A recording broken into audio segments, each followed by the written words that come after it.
This is a Higgs boson. It has a spin of 0. It decays almost immediately. And yet, it's one of the most important discoveries of the modern physics era.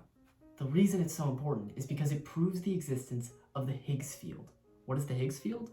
Well, the Higgs field is what gives everything mass, from the smallest of subatomic particles to the largest of galaxies.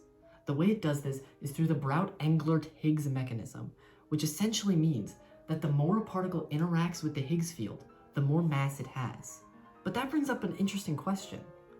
What happens when the Higgs boson interacts with the Higgs field? When the Higgs boson interacts with the Higgs field, it gains a mass of 125 giga-electron volts.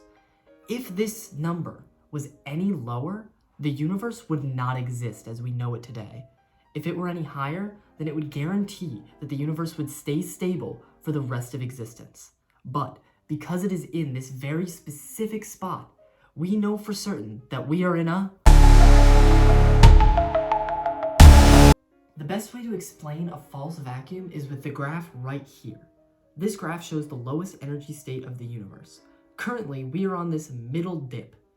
Now, usually, like in a chemical reaction, you would need energy or some sort of reaction to trigger the dip down to this real vacuum, because we are currently on this false vacuum plane.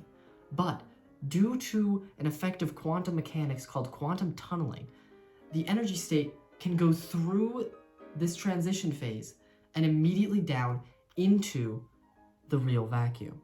This change would alter the masses of every particle, including the electron. If it were to happen, the chemistry and physics of the entire universe would collapse and result in...